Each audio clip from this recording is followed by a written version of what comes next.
গেল।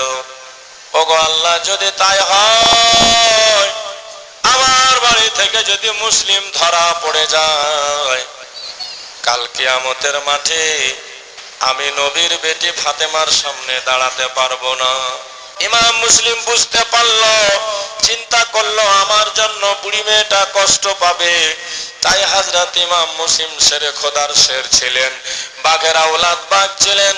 একাই তলোয়ার হাতে নিয়ে 500 লোকের মোকাবিলায় যুদ্ধে নেমে গেছে। হযরত ইমাম মুসলিমের উপরে আক্রমণ চালায়। তারা বাড়িতে ঢোকার চেষ্টা করছিল ভাই। ইমাম মুসলিম একাই সবাইকে বের করে দিয়েছেন পিটিয়ে, কাউকে ঢুকতে দিলেন না বাড়ির ভিতরে। তারা তখন চিন্তা করছে ইমাম মুসলিমকে কাতর করতে হলে এমনি করে হবে না। শাম দেশের তার একটা গোলাম ছিল, ওই গোলামটার নাম হচ্ছে মাকাল। গোলামকে 3000 রূপ মুদ্রা, রূপার টাকা দিয়ে জাসুস ছাড়লো, জাসুস সিআইডি রূপে। বলল যেমন করে হোক এই কুফার ভিতরে কার বাড়িতে কার ঘরে মুসলিম আছে তোমাকে তল্লাশি আনতেই হবে, খোঁজ করতেই হবে। মাকাল 3000 রূপ মুদ্রা নিয়ে সরাসরি চলে গেল কুফার মসজিদে। মসজিদে গিয়ে দেখছে কতিপয় কিছু লোক, কুফার কিছু ভদ্র মানুষ, নামাজি পরহেজগার লোকরা নামাজ পড়ছে। এক কোণাতে গিয়ে ছদ্মবেশী রূপে গুপ্তচর সেজে, সিআইডি সেজে মাকাল মসজিদের কোণে গিয়ে বসে গেল। দেখতে পাচ্ছে একজন লোক, খুবই ভদ্র লোক, বুজরুগ বয়স্ক মানুষ, নামাজের পর বসে বসে তসবিহ গুনছে। তিনার নাম হচ্ছে মুসলিম বিন আউসজা আসাদি।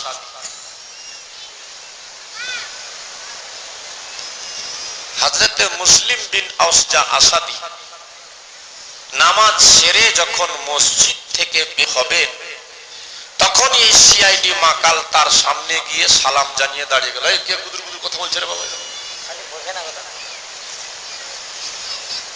সামনে গিয়ে বলছে, হুজুর একটা কথা বলতাম, একটু দাঁড়াবেন? বলে হ্যাঁ বলো। বলে আমার বাড়ি সামদেশ, আমি হচ্ছি নবী বংশের দিওয়ানা। আমি শুনেছি এই কুফার ভিতরে কার বাড়িতে একজন আওলাদে রাসূল ইমাম হোসেনের চাচাতো ভাই মুসলিম বিন আকিল আছেন, আমার জানা নাই। আমি একটু তিনার হাতে হাত দিয়ে বায়াত হতে চাই। এই 3000 টাকা আমি তাকে দিব, নজরানা তোহফা স্বরূপ দিব বলে এসেছি, একটু বলে দিলে ভালো হতো। হযরতে মুসলিম বিন আউসজা আসাদি তাকে মাথা থেকে পা পর্যন্ত বলছেন, বাবা এই মসজিদে অনেক লোক গেল আর এলো, কাউরির কাছে প্রশ্ন না করে তুমি আমায় কেন জানতে চাইলে? প্রশ্নটা আমাকে কেন করলে বলো? সে বলেছিল সবাইকে সব কথা বলা যায় না, এ গোপন কথা, রাজের কথা। আপনার চেহারাটা দেখে মনে হচ্ছে খুব বুজুর্গ মানুষ, আপনিও একজন আছেন আশিকে নবী, আশিকে মুস্তাফা, আমিও দিওয়ানা, এই জন্য আপনাকে জানতে চাইলাম। সবাইকে বলা যাবে না। বেরাদার, যারা সৎ লোক হয়, যারা পরহেজগার হয়, আল্লাহওয়ালা হয়, তার ভিতরে কোনো হের থাকে না, প্যাঁচ থাকে না বাবা। সাদা হয়, সোজা হয় তারা, দিল তাদের উজালা হয়। বলে বাবা সত্যি চিনেছো তুমি আমাকে? আমিও হচ্ছি তাদের একমাত্র ভক্ত দিওয়ানা। তুমি যখন ভক্ত সেজে এসেছো, আশিকার প্রেমিক হয়ে এসেছো, চলো চলো ইমাম মুসলিম কোন জায়গাতে কার বাড়ি আছে আমি তোমাকে নিয়ে যাই। এ বেচারা সাদা সিধা মানুষ বুঝতে পারলো না তার চালাকি চতুরে, সঙ্গে করে সিআইডি মাকালকে নিয়ে গেল, হানির বাড়িতে নিয়ে গিয়ে পৌঁছে দিল। ইবনে জিয়াদের এই গোলাম মাকাল সিআইডি গিয়ে ইমাম মুসলিমকে ভদ্রভাবে সালাম জানিয়ে হাতে হাত দিয়ে প্রথমে বায়াত গ্রহণ করেছিল। 3000 রূপ মুদ্রা তোহফা দিয়ে দিল। আর সকাল থেকে নিয়ে সন্ধ্যা পর্যন্ত এমন গোলামি করতে লাগলো, মনে হতো যে এর চাইতে বড় ভক্ত আর কেউ হবে না। কথা আছে অতি ভক্তি চোরের লক্ষণ, দুষ্ট লোকের মিষ্টি কথা ঘনিয়া বসে পাশে, কথা দিয়ে কথা নেই জীবন মারে শেষে। এই মাকাল ছিল তার এমনই অবস্থা। ইমাম মুসলিম ওযু করতে যাবেন, ইশারা পেলে দৌড়িয়ে গিয়ে পানি নিয়ে দাঁড়িয়ে থাকতো। ইমাম মুসলিম গোসল করতে যাবেন, আগে থেকে পানি রেডি করে রাখতো, কাপড় খেঁচে দিত, আর খাবার খাওয়াতো, সঙ্গে বসে থাকতো। আর যাহা কিছু কথা হতো সারাদিন শোনার পরে সন্ধ্যাবেলা গিয়ে ইবনে জিয়াদকে জানিয়ে দিত। এমনি করে ইবনে জিয়াদ জানতে পারলো হানির বাড়িতে আছে মুসলিম। হানির সঙ্গে তার আগেকার পরিচয়। ইবনে জিয়াদ হানিকে চিনে, হানি ইবনে জিয়াদকে চিনে। কিন্তু যখন থেকে ইবনে জিয়াদ কুফাতে এসছে আর হানির বাড়িতে যখন থেকে ইমাম মুসলিম এসছেন, হানি কিন্তু তার সঙ্গে দেখাও করতে যায় না, চুপচাপ বাড়িতে বসে থাকে। এই কথাটা যেন কেউ বুঝতে না পারে যে ইমাম মুসলিম আমার বাড়িতে আছে। তাই সিআইডির মাধ্যমে সে জানতে পারলো হানির বাড়িতে ইমাম মুসলিম। হানিকে খবর দাও, গভর্নর ডেকেছে। হানি মনে কোনো সন্দেহ না করে তার কাছে হাজির হয়ে গেল। সংক্ষিপ্ত বলি, সালাম জানালো। ইবনে জিয়াদ কোনো উত্তর দিচ্ছে না, রাগান্বিত হয়ে বসে আছে, মন ভারী। হানি বুঝলো ব্যাপার কিছু আছে বুঝি। ইবনে জিয়াদ বলে, হানি, আমি কুফাতে এসে এলান করেছিলাম, তুমি কি শুনোনি? আমি সবাইকে জানিয়ে দিয়েছিলাম যে আমার কথা মানবে আমি তাকে সম্মান দিব, আমার কথার বাইরে যারা চলবে তার খানদানকে মেরে তার বাড়ির সামনে ঝুলিয়ে দিব। আমি এটা এলান করেছিলাম ইমাম মুসলিম যার বাড়িতে ধরা পড়বে তার বাচ্চাকে রাখবো না জীবিত জিন্দা। এতগুলা শোনার পরেও ইমাম মুসলিমকে তুমি নিজের বাড়িতে আশ্রয় দিয়ে ষড়যন্ত্রের আড্ডা বানিয়ে রেখেছ। বারবার এলান করার পরেও তুমি আমাকে খবর কেন দিলে না? হানি বলছে যে আমার বাড়িতে ইমাম মুসলিম আছে, এটা তুমি কি করে বলছো? কে বললো তোমাকে? নাই বলে না। বন্ধুগণ ভাই, যেহেতু আওলাদে রাসূলের জানের ব্যাপার ছিল, এজন্য হানি প্রথমে ইনকার করেছিল। ইনকার করতে নেয়, মাকাল নামে তার দাস সিআইডি বসেছিল ভিতরে, তাকে ইবনে জিয়াদ ডেকে সামনে দাঁড় করে দেখাচ্ছে, একে চিনো? তখন হানির পায়ের নিচ থেকে জমি সরে যাচ্ছে। হাই বাপ, এ তো ছিল সবচেয়ে ভক্ত, এ তো বলেছিল আমি হচ্ছি আওলাদে রাসূলের আশিক দিওয়ানা, কিন্তু এত বড় মাক্কার, এত বড় ফেরেববাজ, এত বড় ধোঁকাবাজ, এ তো কোনোদিন ভাবতে পারিনি। হানি তখন অস্বীকার করতে পারছে না, বলছে জাহাপনা ইবনে জিয়াদ শোনো, তাহলে আসল কথাটা বলি। ইমাম মুসলিম হচ্ছেন একজন আওলাদে রাসূল, নবী বাগানের ফুল, মেহমান সেজে এসছেন কুফায়। আমি তাকে ডাকতে যাইনি, তিনি আমার বাড়িতে এসেছিলেন, তাই আমি মেহমান মনে করে রেখেছি। এখন যদি আমার রাখাটা ভুল হয়, আমাকে সুযোগ দাও, সময় দাও, আমি বাড়ি গিয়ে বলবো ওনাকে যে আপনি আমার বাড়ি ছেড়ে চলে যান। ইবনে জিয়াদ বলছে, হানি, যতক্ষণ পর্যন্ত ইমাম মুসলিমকে ধরে আমার কাছে না পৌঁছেছ তুমি, ততক্ষণ পর্যন্ত তোমাকে ছাড়া হবে না।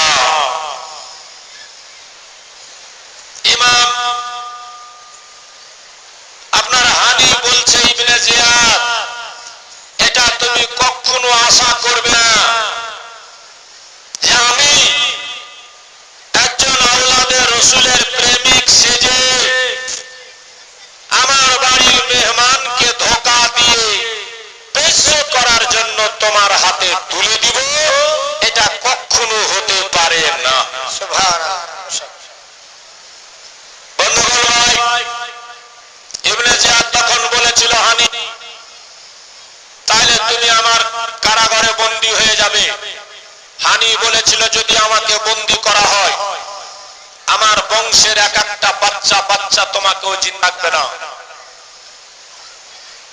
এ কথা শুনতে ইবনে জিয়াদ বলে তুমি আমায় ধমকি দাও। হাতে লাঠি নিয়ে আঘাত করেছিল হানির মুখের উপরে, মাথা ফেটে গেল, নাক ফেটে গেল, তরতর করে রক্ত ঝরে জামা কাপড় সব রঙে লাল হয়ে গেল। হানির পাশে একটা লোক ছিল, তার হাতে তলোয়ার, তলোয়ারটা কেড়ে নিয়ে ইবনে জিয়াদকে আঘাত করতে যাবে, সেই লোকটা নিজের তলোয়ারটা ছিনিয়ে নিল, কেড়ে নিল। তখন ইবনে জিয়াদ বলেছিল হানি নিজের রক্ত আমার জন্য হালাল করে দিলে, তোমাকে আর আমার হাত থেকে কেউ বাঁচাতে পারবে না। দিয়ে তাকে বন্দী করা হলো। গোটা কুফাতে একটা গুজব মিথ্যা খবর ছড়িয়ে গেল যে ইবনে জিয়াদ আমাদের সর্দার হানিকে মেরে দিয়েছে। একথা শুনতে নাই হানি গোত্রের যত লোক তার এলাকার ছিল তার সর্দারের অধীনে, আপন সর্দারের জান রক্তের প্রতিশোধ নিতে সবাই স্লোগান দিয়ে ছুটেছে। গিয়ে কয়েক মিনিটের মধ্যে গোটা গভর্নর ভবনকে ঘেরাও করে নিয়েছে। ওইদিকে ইমাম মুসলিম ছিল যার বাড়িতে, তিনার কানে খবর গেল আমি যেই বাড়িতে মেহমান, আমাকে যে আশ্রয় দিয়েছে দান, আমার সেই মেজবানকে শুনছি নাকি হত্যা করে দেওয়া হয়েছে, আর আমি তার বাড়িতে আরামসে বসে থাকবো, এটা হতে পারে না। উনিও বাড়ি থেকে বেরিয়ে গেলেন, ডাক দিলেন ওরে আহলে বাইতের মুহিবরা চাহনেওয়ালারা, কে আছো তোমরা, চলো তোমাদের সর্দারকে নাকি খুন করা হয়েছে, বদলা নিয়ে আসি। ইমাম মুসলিমের এক ডাকে এক সাড়াতে হাজার হাজার মানুষের হাতে তীর তরবারি বল্লম বর্ষা, সবাই কয়েক সেকেন্ডের মধ্যে বেরিয়ে গিয়ে গোটা কুফার গভর্নরকে চতুর্দিক থেকে দোস্ত বন্ধুগণ যেন ঢেকে নিয়েছে, ছেয়ে নিয়েছে। বলুন সুবহানাল্লাহ। সবাই বলছে আমরা শুনতে চাই আমাদের সর্দার হানি বেঁচে আছে কি নাই। আবার কিছু লোক বলছে ইমাম মুসলিমকে হুজুর আমরা আপনাদের দিওয়ানা, আপনাদের জানেওয়ালা, আপনাদের আশিক, আপনাদের প্রেমিক। ইবনে জিয়াদ হচ্ছে ইয়াজিদের পোষা কুকুর, লালচি কুত্তা, আপনার উপরে জুলম অত্যাচার করতে এসেছে কুফাতে। হুজুর আপনি যদি ইশারা করেন, আপনি যদি নির্দেশ দেন, আমরা কয়েক সেকেন্ডের মধ্যে ইবনে জিয়াদকে মেরে ধ্বংস করে এমনকি ইয়াজিদ পর্যন্ত পৌঁছে যেতে পারি। সুবহানাল্লাহ। ইমাম মুসলিম বলেছিলেন ভাই আমরা নবীর আওলাদ, আমরা কাউরির উপরে আগে আঘাত করিনি, করব না। যে উদ্দেশ্যে আমাদের এখানে আসা, তোমাদের সর্দার হানি বেঁচে আছে কিনা দেখো। বেরাদার যখন ইবনে জিয়াদ দেখছে আমার গভর্নর ভবনকে কুফার মানুষরা ঘেরাও করে নিয়েছে, এমনকি ইমাম মুসলিমের নেতৃত্বে হাজার হাজার মানুষ রক্তের পিপাসুক হয়ে এসেছে, আমাকে আর ছাড়বে না, ভয়ে সে কাঁপতে লাগলো ভিতরে। এখনই করে আমি জান বাঁচাবো। একটু আগে আপনাদেরকে বলেছি আমি কুফার কিছু নেতা গোত্রের যারা লোক ছিল, নেতা মাথা লিডার যারা ছিল, তাদেরকে কাজে লাগাবার জন্য আগে থেকে ঘরের ভিতরে বন্দী করে রেখেছিল। তাদেরকে গিয়ে এবার ইবনে জিয়াদ প্রেসার দিয়ে বলে আপনারা নিজের চোখে দেখলেন হানি জিন্দা আছে না মারা গেছে। সবাই দেখলো যে না হানি বেঁচে আছে, জিন্দা জীবিত আছে। বলে আপনাদেরকে আমি এখন বলি, যদি আপনারা আমার হাত থেকে বাঁচতে চান তাড়াতাড়ি ছাদের উপরে চেপে যান, চেপে গিয়ে আপনাদের দেশবাসী সমস্ত লোককে সাবধান করে দেন, খবরদান করে দেন, সবাইকে বলে দেন ও আমাদের কুফার লোকেরা হানি জিন্দা আছে, বেঁচে আছে, তার জন্য তোমরা চিন্তা করবা না। সাথে সাথে একটা এলান করবে তারা, সবাই যেন ইমাম মুসলিমকে ছেড়ে দেয়, ছেড়ে পালিয়ে যায়। আর যদি তা না করতে পারেন তাহলে আমি মরার আগে আপনাদের একটাকেও আমি জিন্দা রাখবো না। কুফার মানুষ ধোঁকাবাজ তো ছিল, জানের ভয় পেয়ে ছাদের উপরে চেপে তারা এলান করে দিল ও ভাইরা হানি বেঁচে আছে, তোমরা পাগল হয়ো না, যদি বাঁচতে চাও আমাদেরকে জীবিত জিন্দা দেখতে চাও, তাহলে আমাদের একটা কথা মেনে নাও, নিজের বউ বাচ্চার সঙ্গে যদি ভালো করে জীবন বাঁচাতে চাও, কাটাতে চাও, জমি জায়গা ফসল বাগান যদি তোমরা রক্ষা করতে চাও ইয়াজিদের হাত থেকে, তাহলে সবাই ইমাম মুসলিমকে ছেড়ে দিয়ে পালিয়ে যাও বাড়ির দিকে। খবরদার ইমাম মুসলিমের সঙ্গে কেউ থাকবা না, ইমাম মুসলিমের সাথ কেউ দিও না, ইমাম মুসলিমকে আপন বাড়িতে কেউ আশ্রয় দিবা না। বেরাদার এমন এলান হতে নাই কাপুরুষদের কথা শুনে ছত্রভঙ্গ হয়ে সবাই যেন পালাতে আরম্ভ করে দেয়, এমন অবস্থা হয়ে গেল। সন্ধ্যা লেগেছে মাত্র, মাগরিবের আজান হলো কুফায়। হযরত ইমাম মুসলিম নামাজ পড়াতে গেলেন মসজিদে। 500 মুসাল্লি ছিল তিনার পিছনে মুক্তাদি। সালাম ফিরিয়ে নামাজ শেষ করে ইমাম মুসলিম দেখছেন ইবনে জিয়াদ আর ইয়াজিদের কথা শুনে ভয়ে ইমাম মুসলিমকে মসজিদের মধ্যে ছেড়ে ছেড়ে সবাই পালিয়ে গেছে। একাই হয়ে ভাবতে লাগলেন ইমাম মুসলিম আল্লাহ তাআলা এই কয়েকদিনের মধ্যে কি পরিবর্তন ঘটে গেল কুফার মানুষের মধ্যে। যারা আমাদের জন্য জান দিব বলছিল, প্রাণ দিব বলছিল, রক্তের বলিদান দিব বলছিল, একটা হুমকিতে একটা ধমকিতে সবাই আমাকে ছেড়ে পালিয়ে গেল। হে আল্লাহ তাআলা, আগামী দিনে আর কি হবে বলা যায় না। কুফার মানুষ যে কত বড় ধোঁকা দিবে, কত বড় গাদ্দার। আমি আমার ভাই ইমাম হোসেনকে চিঠি দিয়ে দিয়েছি, কি অবস্থা হবে তার। বন্ধুগণ, ভাই রাত হয়ে গেল। রাত এমন অবস্থাতে ইমামে মুসলিম একাই পড়ে গেলেন। বাবা হাতে ছিল সাহারা একখান তরবারি, হাতে নিয়ে রওনা হয়ে গেলেন কুফার ভিতরে। কুফাবাসী লোকদের গতিবিধি লক্ষ্য করতে দেখতে দেখছেন তো একটা বাড়ির দরজা খোলা নাই, সব দরজা বন্ধ করে দিয়েছে ভয়ে। ইমাম মুসলিম যেন আমাদের বাড়িতে ঢুকে না যায়, নচেত ইমাম মুসলিম আসলে আমাদের খানদান বাঁচবে না, বিবি বাচ্চা বাঁচবে না। এই ভয়ে তারা সেজেছিল আশিক, আজকে হয়ে গেল যেন তারা ফাসিক। সবাই ইমাম মুসলিমকে ধোঁকা দিয়ে আপন দরজা বন্ধ করে বাড়িতে ঢুকে গিয়েছে। ইমাম মুসলিম বেসাহারা হয়ে গেলেন, মদিনার মুসাফির। বেরাদার বন্ধুগণ, রাত কাটাবেন এমন একটি জায়গা খুঁজে আর পাচ্ছেন না কুফাতে। সেকেন্ডে মিনিটের মধ্যে এমন পরিবর্তন ঘটে যাবে ভাবতে পারেননি। দোস্ত হেঁটে হেঁটে গোটা কুফা শহরটাকে ঘুরে বেড়াচ্ছেন, দেখছেন কোনো জায়গায় কোনো দরজা খোলা নাই। কালকে যারা আমার অপেক্ষায় দরজা খুলে হুজুর আসেন আমার বাড়িতে পা রেখে দেন, বরকতপূর্ণ হবে আমার বাড়িটা বলতো, আজকে সবাই দরজা বন্ধ করে দিয়েছে। চিন্তাতে ইমাম মুসলিমের দোস্ত বন্ধুগণ সারাটা রাত কেটে যেতে লাগলো। পিপাসায় বুকটা ফেটে যায়, এক গ্লাস পানি খাবে এমন একটা জায়গা আর খুঁজে পাচ্ছেন না। যেতে যেতে যেতে যেতে কুফার শেষ মুহূর্তে দেখছে একটা ছোট্ট ঝোপড়া, ছোট্ট একটা বাড়ি। দরজাটা খোলা ছিল, একটা আলো জ্বলছে, প্রদীপ বাতি জ্বলছে চেরাক টিম টিম করে। আর দেখতে পাওয়া যায় একটা বুড়ি মেয়ে দরজা ধরে যেন কার অপেক্ষায় দাঁড়িয়েছিল রাত ভরে। হযরত ইমাম মুসলিম আস্তে আস্তে গিয়ে সে বুড়ির বাড়ির সামনে চিন্তিত অবস্থায় বসে গেলেন। বুড়ি মেয়েটা চেরাকের আলোতে ছাটাতে দেখতে পেয়ে কে যেন আমার দরজায় এলো। জিজ্ঞেস করে, বাবা কে তুমি, কোথায় তোমার বাড়ি? ইমাম মুসলিম বলেছিলেন, মা পরিচয় পরে হবে, মা একটু এক গ্লাস পানি আমাকে যদি খাওয়াতে পারো খুব উপকার হতো, মা চলতে পারি না। দোস্ত বন্ধুগণ, ভাই মানুষের যখন ভীষণ চিন্তা লেগে যায়, খাবার ঢুকবে না ভিতরে, ঘুম হবে না, তবে কলজাটা শুকিয়ে যাবে, বারবার পানি খাওয়ার ইচ্ছা হবে। এমন অবস্থা ইমাম মুসলিমের হয়ে গেছিল। মেয়েটা দৌড়িয়ে গিয়ে বাড়ির ভিতরে এক বর্তন মুসলিমকে দিল। ইমাম মুসলিম পানি খেয়ে বর্তনটা মেয়েটার হাতে দিয়ে দিল, আবার যেখানে বসেছিল সেখানে বসে থেকে গেল। মেয়েটা এসে দেখছে ইমাম মুসলিম আবার যেখানকার সেখানেই বসে, বলছে, বাবা এত রাত হয়ে গেছে, বেটা কুফার কোনো মানুষ পুরুষ জেগে নাই, আমি জেগে আছি একা। তবে আমি কেন জেগে আছি জানো?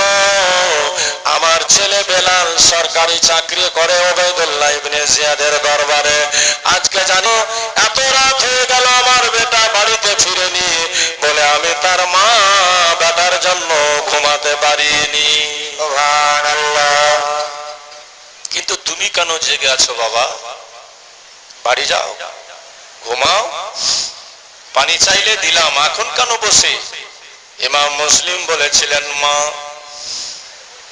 ওগো আমার মা, শোনো মা,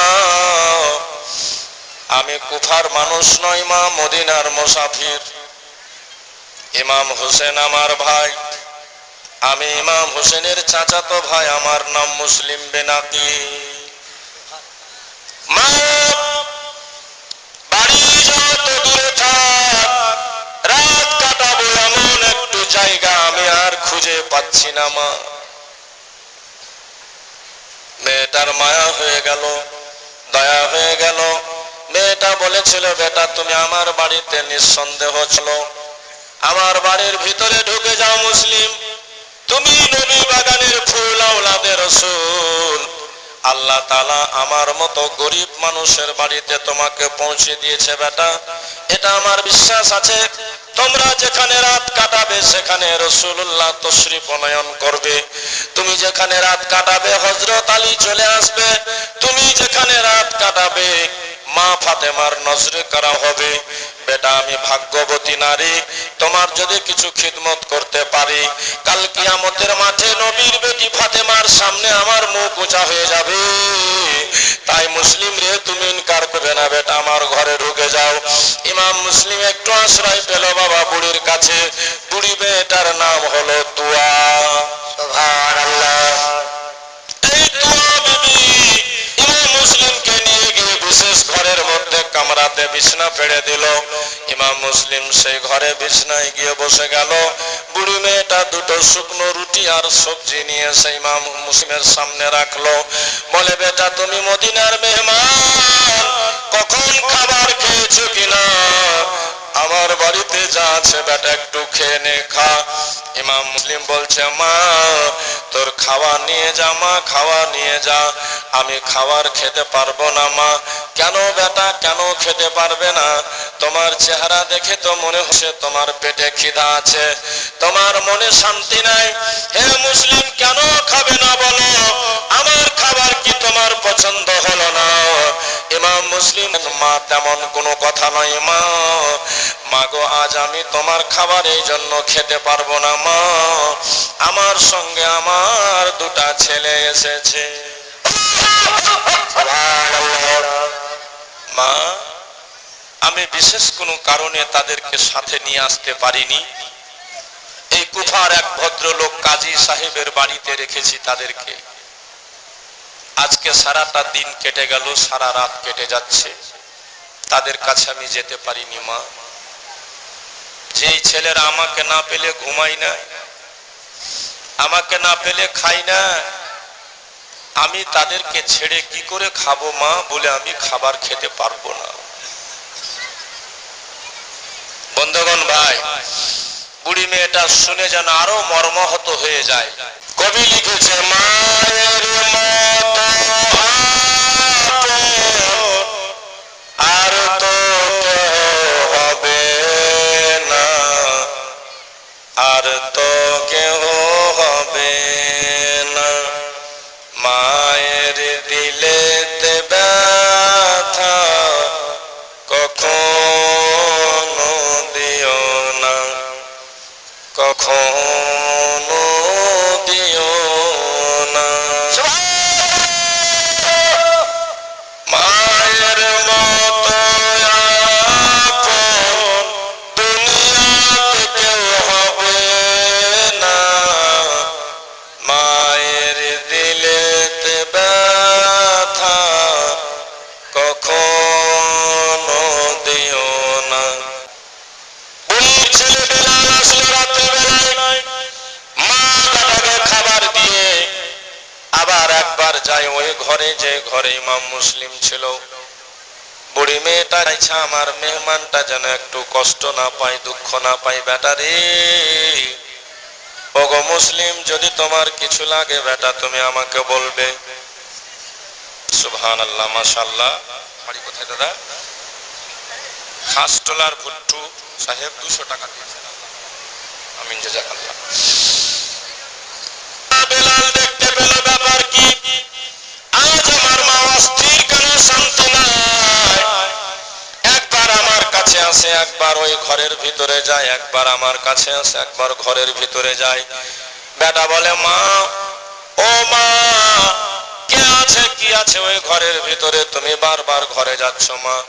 বুড়ি মেয়ে বলেছিল, বেটা যদি কাউকে না বলিস তো একটা কথা তোর সামনে বলছি রে বেলাল। বেলাল বলেছিল, মা বলো কে আছে? মা বলে, বেটা ইমাম মুসলিমের নাম শুনেছ? ইমাম হোসেনের ভাই ইমাম মুসলিম, যার জন্য ইবনে জিয়াদ পাগল কুকুর হয়ে আছে, সেই ইমাম মুসলিম দয়া করেছে আল্লাহ তাআলা, আজকে আমাদের এই ভাঙা বাড়িতে মেহমান হয়েছে বেটা।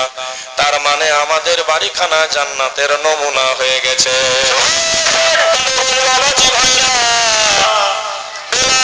চিন্তা করলো, আমি যার দরবারে চাকরি করি, আমার ইবনে জিয়াদ মালিক তো তার জন্য পাগল হয়ে আছে, সে মুসলিম আমাদের বাড়িতে।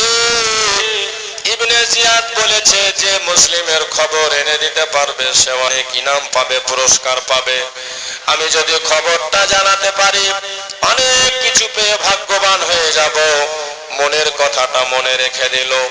মা এসে বেটাকে বুঝালো, বেটা খবরদার এ কথা কাউরের সামনে লিক করবি না, কাউকে জানাবি না, কাউকে বলবি না বেটা, এটা আমাদের ভাগ্য রে বেটা।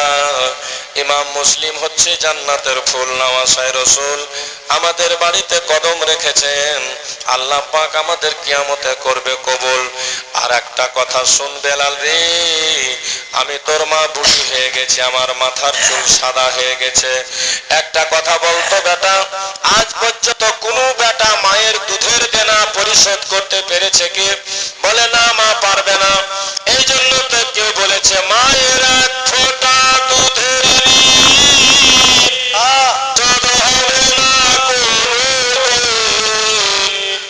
জন্ম জন্মান্তরে করিলে সাধনা, দয়াবতী দরদিনী মা।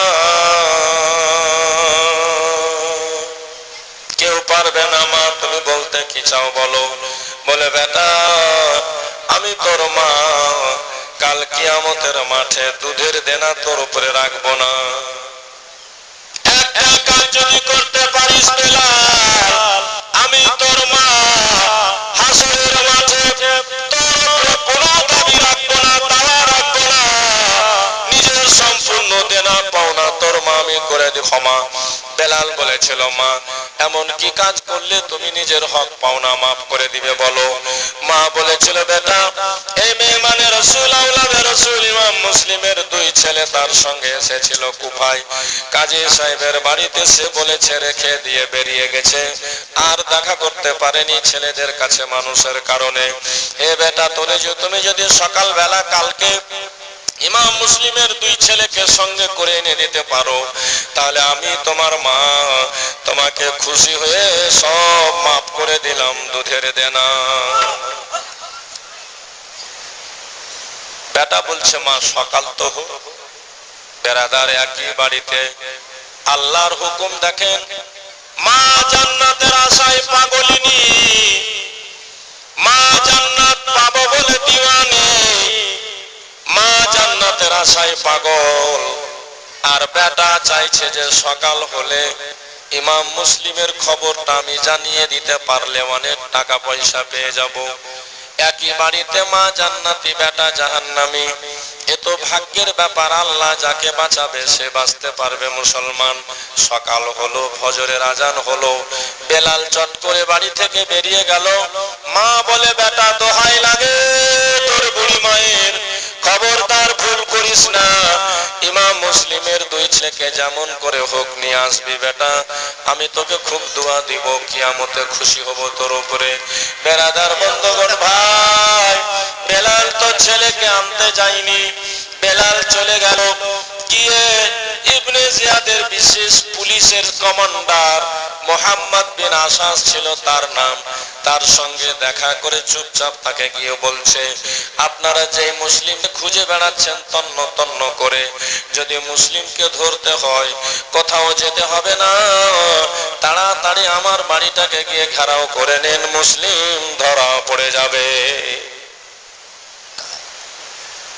হযরত ইমাম মুসলিম ফজরের নামাজ পড়ে তাসবিহ টানছেন, হঠাৎ দেখা গেল ঘোড়ার পায়ের শব্দ খাটাম খাটাম খাটাম খাটাম খাটাম শোনা যায়। বাড়িটাকে এসে কিছুক্ষণের মধ্যে 400-500 লোক যেন করে নিয়েছে ঘেরাও। ইমাম মুসলিম বুড়ি মেয়েটাকে ডেকে বলছে, মা, ও মা, মা দেখো তো বাইরে কে আছে মা, কার ঘোড়ার পায়ের শব্দ এগুলো শোনা যায়, নিশ্চয়ই বুঝুক কোন শত্রু আমাকে ধরার জন্য এসছে মা। বুড়ি মেয়েটা বাড়ি থেকে বেরিয়ে যেমনি নজর করেছে, দেখছে হাই সর্বনাশ, বেটা মুসলিম কোন শয়তানে এমন কাজ করেছে রে বেটা, হয়তো আমার ছেলে বেলালি এমন কাজ করলো নাকি, আমি দেখছি একটা দুটা নয় 400-500 লোক আমার বাড়ি ঘেরাও করে নিল। বুড়ি মেয়েটা ভাবছে, কাঁদছে আর বলে, আল্লাহ তাআলা, এটা কি আমার বেটা বেলালের দ্বারাই হয়ে গেল? ওগো আল্লাহ, যদি তাই হয়, আমার বাড়ি থেকে যদি মুসলিম ধরা পড়ে যায়, কাল কিয়ামতের মাঠে আমি নবীর বেটি ফাতেমার সামনে দাঁড়াতে পারবো না, এ মুখ দেখাতে পারবো না। মুসলিম হয়তো মনে মনে ভাববে, এই বুড়ি মেয়েটা আমাকে আদর করে ঘরের ভিতরে রেখে আবার চক্রান্ত করে শত্রু ডেকে আমাকে বন্দি করে দিল, ধরিয়ে দিল। এ আল্লাহ তাআলা, আমি এখন কি করি? আমি কেন আমার বেটা বেলালকে বলেছিলাম? এ আল্লাহ, আমি জানলে আমার বেটাকে খবর জানাতাম না। বুড়ি মেয়েটা হাওমাও কাকতি মিনতি করছে, দোস্ত আল্লাহর দরবারে ফারিয়াদ জানায়, কপালে যা লেখা ছিল সেটাই যে হবে ভাই। নিমেষের মধ্যে বাড়িটা ঘেরাও হয়ে গেল।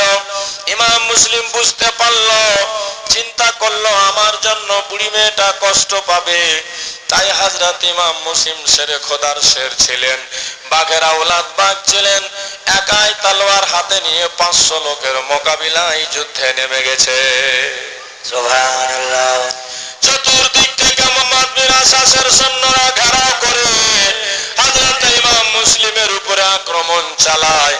তারা বাড়িতে ঢোকার চেষ্টা করছিল ভাই। ইমাম মুসলিম একাই সবাইকে বের করে দিয়েছেন পিটিয়ে, কাউকে ঢুকতে দিলেন না বাড়ির ভিতরে। তারা তখন চিন্তা করছে, ইমাম মুসলিমকে কাতর করতে হলে এমনি করে হবে না, ছাদের উপরে চেপে গিয়ে ইমাম মুসলিমের উপর পাথর বর্ষাতে লাগলো। শুধু তাই নয়, বাঁশের মাথাতে আগুন বেঁধে বেঁধে হযরত ইমাম মুসলিমের উপরে নিক্ষেপ করতে লাগলো। ইমাম মুসলিম একাই সবাইকে পিটে নামিয়ে দিয়েছে ছাদ উপর থেকে। তারপরে দোস্ত বন্ধুগণ ঘামাসান যুদ্ধ তাদের সঙ্গে চলতে লাগলো। ইমাম মুসলিম একাই লড়ে যাচ্ছিল, 500 লোককে ছত্রভঙ্গ করে দিল, কেঁপে গেল, হিলে গেল।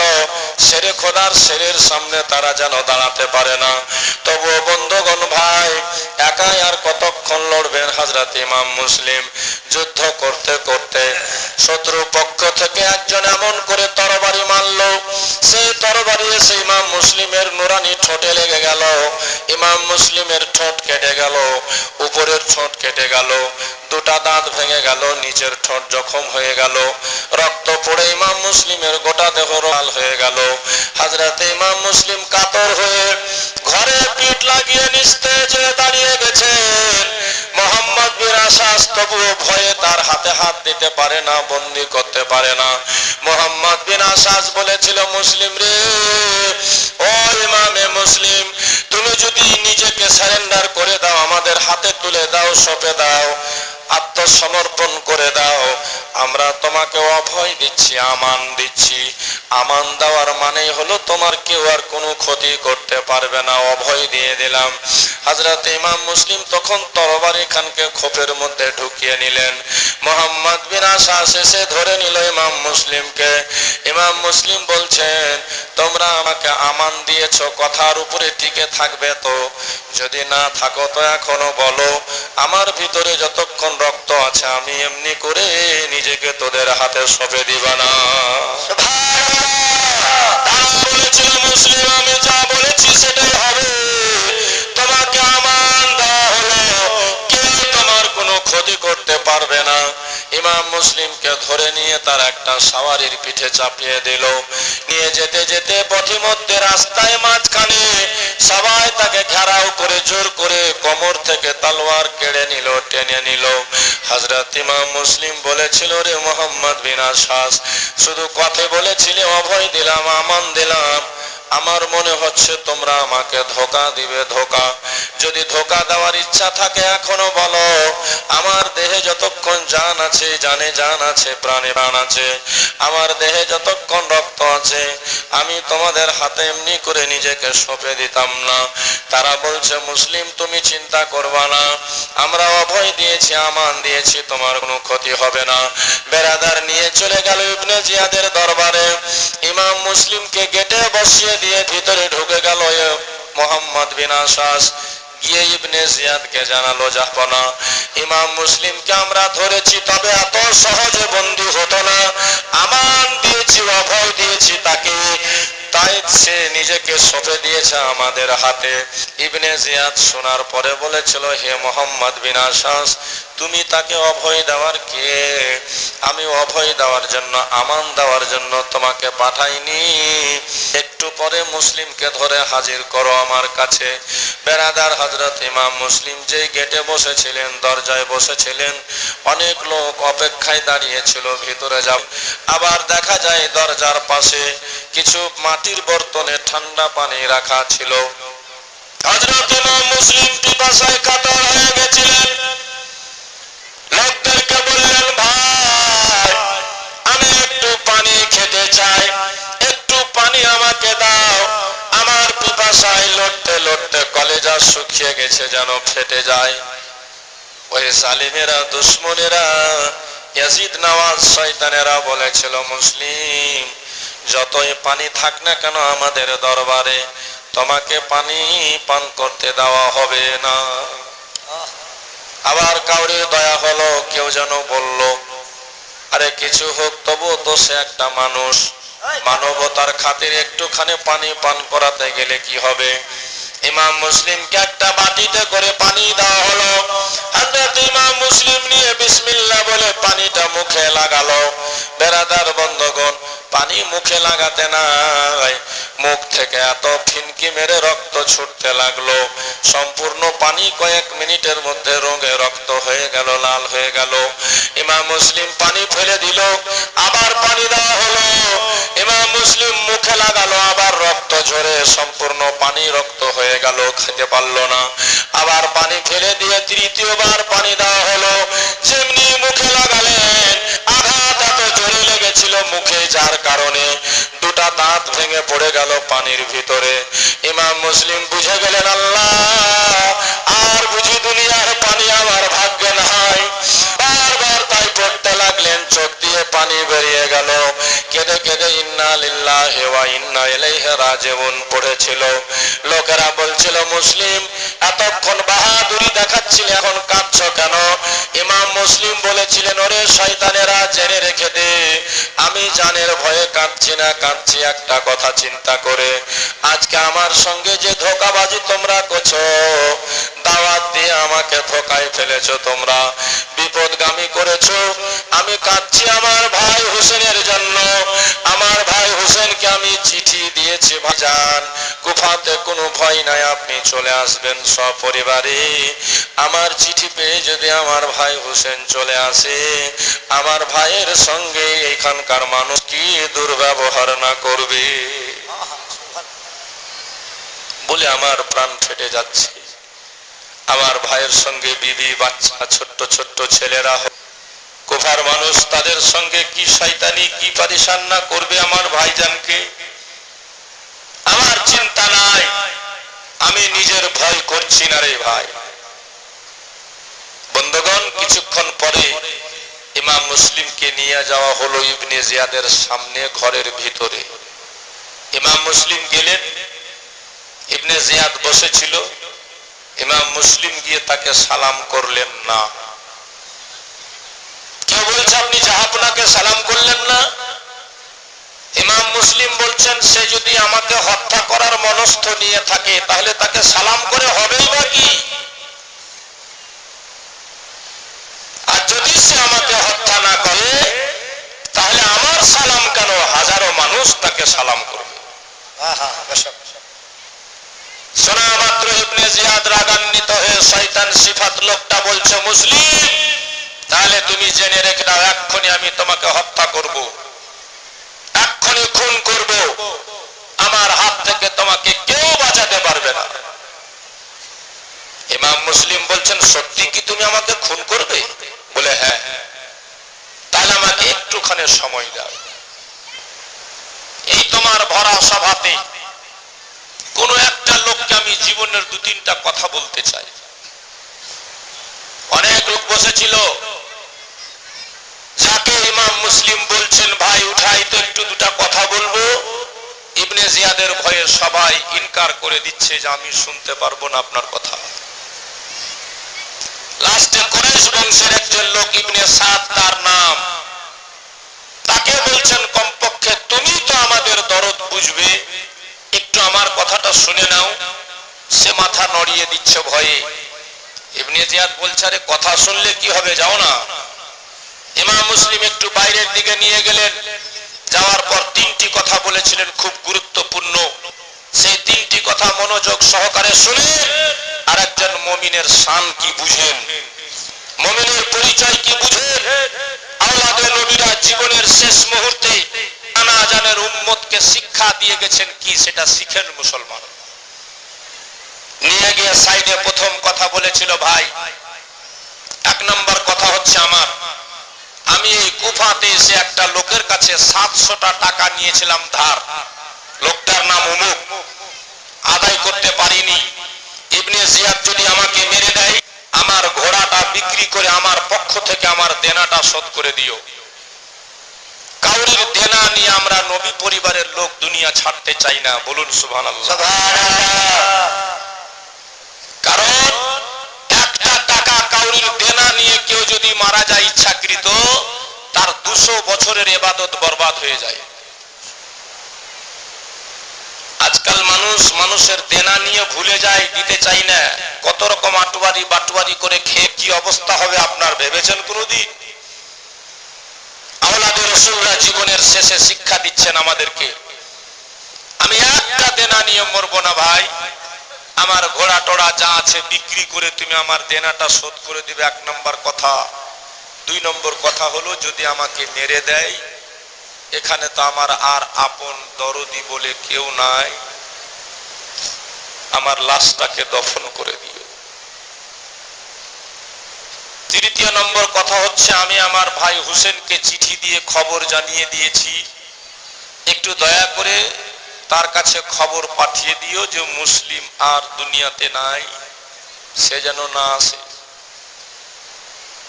বেরাদারে 3টা কথা বলতে নাই, ইবনে সাদ গিয়ে 3টা কথা ইবনে জিয়াদকে শুনিয়ে দিল। ইবনে জিয়াদ বলেছিল, মুসলিম, তোমার দেনার ব্যাপারে আমার দেখার নাই, তবে 2য় এবং 3য় যে কথাটা তুমি বলেছো সেটাতে আমার আপত্তি আছে। অর্থাৎ তোমার লাশের ব্যাপারে যেটা বলেছো দফন করতে, তোমাকে মারার পরে তোমার লাশকে দফন করা হবে না, তোমার লাশের পায়ে দড়ি বেঁধে গোটা কুফার বাজারে ছেঁচড়ানো হবে, টানা হবে।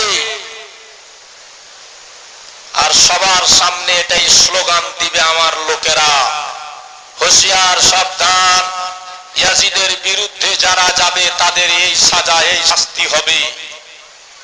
হোসেনের নাম যারা নিবে তাদের এই ব্যবহার করা হবে। তৃতীয় নম্বর কথা, ইমাম হুসেনের ব্যাপারে যেটা বলেছ, যদি সে না আসে আমার দেখার নাই, আর যদি আসে তাকেও ছাড়া হবে না। বন্ধুগণ ভাই, ইমাম মুসলিমকে তার সামনে নিয়ে যাওয়া হয়। এবার ইবনে জিয়াদ কিছু কথা বলেছিল, আছে অনেক কথা, আমি সংক্ষেপে শোনাই আপনাদেরকে। মুসলিম, কুফার লোক মিলেমিশে বাস করছিল, তুমি এখানে এসে তাদের মধ্যে দ্বন্দ্ব লাগিয়ে দিলে। ইমাম মুসলিম বলছেন অসম্ভব, আমি দ্বন্দ্ব লাগাতে আসি, বরঞ্চ তারা তোমাদের চক্রান্তে বিভ্রান্ত হয়ে যাচ্ছিল। আসল পথ পেতে, সঠিক শীতে, সঠিক জ্ঞানের পিপাসী হয়ে আমাদের চিঠিপত্র করে দাওয়াত করেছিল, তাই আমরা তাদেরকে সোজা পথের পথিক বানাতে, হেদায়াত দিতে এসেছিলাম। ইবনে জিয়াদ উল্টা পুল্টা কথা বলতে লাগলো।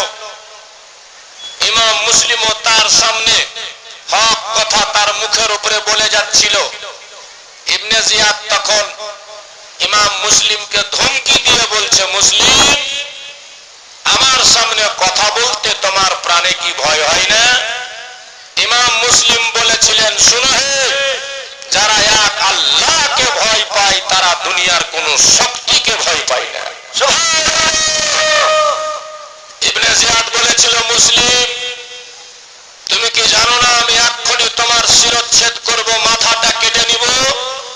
ইমাম মুসলিম বলেছিলেন, প্রশাসনিক ক্ষমতা তোমার হাতে, গভর্নরি পদ তোমার হাতে, সৈন্য সামন্ত তোমার হাতে, এই জন্য তুমি আমার মাথাকে কেটে নিতে পারো। তবে একটা কথা শুনে রাখবে, মৃত্যুকের সামনে এই শব্দ মাথাকে তুমি ঝুঁকাতে পারবে না। বন্ধুগণ ভাই, যাই হোক, সংক্ষিপ্ত বলছি। জাল্লাদকে নির্দেশ দিল, ইমাম মুসলিমকে ছাদের উপরে নিয়ে যাও। নিয়ে গিয়ে নির্মম ভাবে তার চুল ধরে তাকে ঝুলাতে ঝুলাতে, খঞ্জর চালাবে গলাতে, দেহের সাথে মাথাটাকে আছাড় মেরে ফেলে দিবে মাটিতে, যেন হাড় হাড্ডি চুর চুর হয়ে যায়। ভেবে দেখুন মুসলমান, কত নিষ্ঠুর হয়েছিল এই শয়তানরা, যে ইমাম মুসলিমদেরকে আমার নবী আদর করেছেন, চুমা খেয়েছেন, ভালোবেসেছেন, কোলে পিঠে বসিয়েছিলেন, সেই নবীর বাগানের ফুলকে ভেঙে দিতে আজ শয়তানেরা মরিয়া হয়ে হাত পা ধুয়ে তাদের পিছনে মুসলিমকে জাল্লাদ নিয়ে গেল ছাদের উপর, গভর্নর ভবনের উপর থেকে চুল ধরিয়ে ঝুঁকাচ্ছে। ইমাম মুসলিমের অবস্থা দেখে আকাশের ফারেশতারা পর্যন্ত চিৎকার মেরে কেঁদেছে, জমি পর্যন্ত হিলে গেছে, আসমান পর্যন্ত নড়ে গেছে। নিষ্ঠুরদের প্রাণে একটু মায়া দয়া হলো না। জাল্লাদ চালিয়ে দিল খঞ্জর, ইমাম মুসলিমের দেহ কেটে পড়ে গেল মাটিতে, আছাড় মেরে ফেলে দিল মাথাটা।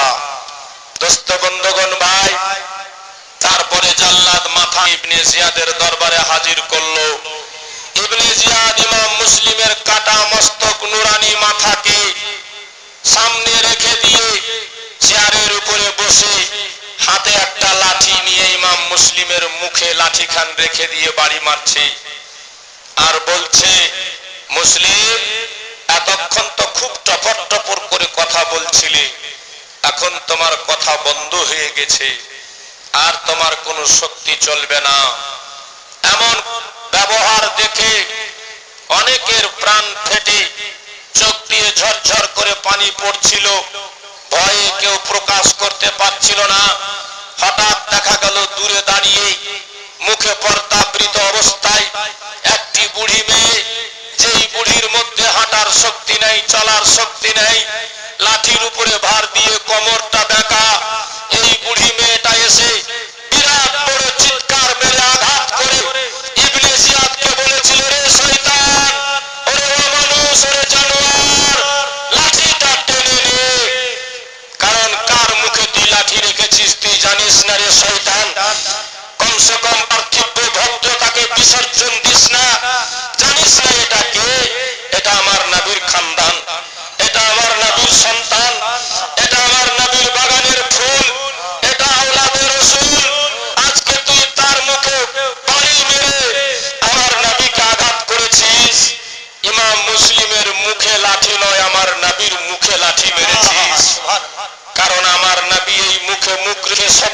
চুমা খেয়েছে, আজকে আমার নবী কষ্ট পাচ্ছে রে শয়তান, তুই নিজের লাঠিটা সরিয়ে নে। ইবনে জিয়াদ বলছে জাল্লাদ দেখ তো কে এই মেয়েটা, এত বড় তার আসপর্দা, আমার সামনে এসে মুসলিমের দরদ দেখিয়ে বলছে কথা, কে মেয়েটা? তার মুখ থেকে পর্দা ছিঁড়ে ফেলো। মেয়েটা বলেছিল, ও জাহান্নামী পাপিষ্টি, ধ্বংস হয়ে যাবে তোর সে হাত, যে হাত আমার পর্দার দিকে অগ্রসর হবে। খবরদার আমার দিকে হাত বাড়াবার সাহস করিস না, চেষ্টা করিস না। আমি কে? আমি নিজের পরিচয় দিচ্ছি তোদেরকে, আমি হচ্ছে সেই বুড়ি মেয়ে, আমার নাম তুয়া। আমার বাড়ি থেকে ইমাম মুসলিম ধরা পড়েছে, আমার বাড়িতে মুসলিমকে বন্দী করা হয়েছে। আমি জানতাম না যে তোরা এই ব্যবহার করবি ইমাম মুসলিমের সঙ্গে, নচেত আমি ইমাম মুসলিমের খবর কাউকে দিতাম না। আমি ছুটে এসেছি ইমাম মুসলিমের কাছে, একটুখানি তার সামনে হাত জোড় করে ক্ষমা চাইব, ক্ষমা। ওগো মুসলিম, আমাকে ক্ষমা করে দিয়ে বেটা, আমি তোমার দুশমন নই, আমি তোমার শত্রু নয়। আমার ছেলে বেলাল দুশমন আমার জানা ছিল না। মুসলিম যদি মনে করে থাকে এই বুড়ি মেয়েটা ধোঁকা দিয়ে দিল আমাকে, কাল কিয়ামতের মাঠে আমি রাসূলুল্লাহর বেটি ফাতেমার সামনে দাঁড়াতে পারবো না। তাই আজকে আমি তার কাছে ক্ষমা চাইতে এসেছি রে শয়তান। তোর একটু দয়া হয় না, মায়া হয় না? পৃথিবীতে কোনো মানুষ এমন নিষ্ঠুর হবে না, একটা লোকের সঙ্গে দুশ্মনী ততক্ষণই মানুষ রাখে যতক্ষণ সেই লোকটার দেহে জান আছে, প্রাণ আছে, যতক্ষণ লোকটা সে জিন্দা আছে, জীবিত আছে। হাজারো দুশ্মন হলেও মানুষ মরার পরে ক্ষমা করে দেয় তাকে। তুই তো একজন আওলাদের রসুলকে খুন করেছিস, আর তারপরে আবার তার কাটা মস্তকে আঘাত করছিস। এর লোকেরা তোমার আব্বাকে বন্দী করে নিয়ে ইবনে জিয়াদের দরবারে হাজির করেছিল।